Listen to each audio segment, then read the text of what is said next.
Il-btajjer tas-sajf mhux biss huma żmien ta' mistrieħ, iżda żmien ta' riskju li tfal jew żgħażagħ li jsibu ruhom b'ħafna ħin liberu jitrikbu minn xi vizzju.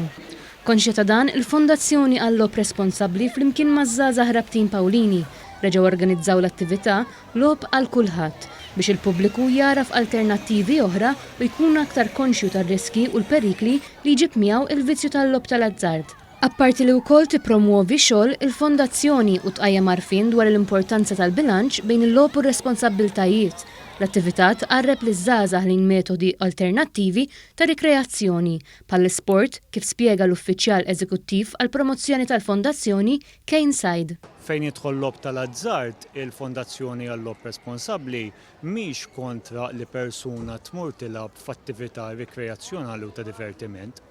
Il-problemi jibdew jinqalgħu ftit meta dik il-persuna tibda taqbes il-limitu finanzjarju u kif ukoll il-limitu ta' ħin.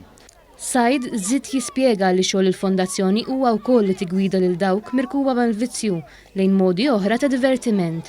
Iżda toffri wkoll għajnuna lil qraba li ħafna drabi ma jkunux jistgħu jagħmlu xejn ħlief jaraw lil dawk qrib tagħhom jinfnew fil-vizzju. Hemmhekk sfortunatament tibda tinfetaħ bil-mod it-tieqa għall-vizzju. Barra minn hekk il-Fondazzjoni għall-Logħob Responsabbli tibqa' temmen f'aktar riċerka, f'aktar tisħiħ fil-kampanji edukattivi, inkomplu nsaħħu it-taħriġ fis-soċjetà hemm barra u nkomplu nkunu ta' spalla għal dawk il-persuni li jkunu qegħdin ibagħtu l-vizzju, mhux biss imma anke tal-madwar.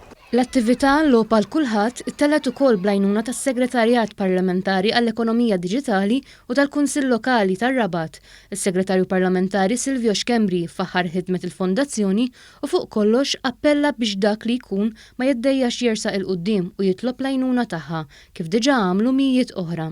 Attività li kif qegħdin naraw anke fl-isfond tagħna qiegħda tiġi mtella u qed jieħdu sehem numru sabiħ kbir ta' żgħażagħ li allura iżommhom minn diversi vizzi, però mbagħad tarhom ukoll jieħdu sehem mod attiv u allura tgħinhom anke fil-ħajja sportiva tagħhom ta' kuljum.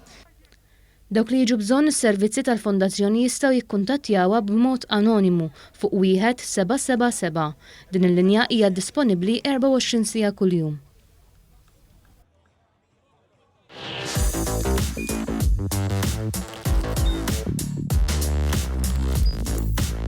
Idħol fuq one.com.mt u hemmhekk tista' tara l-programmi kollha li jxandru fuq One permezz ta' One Play.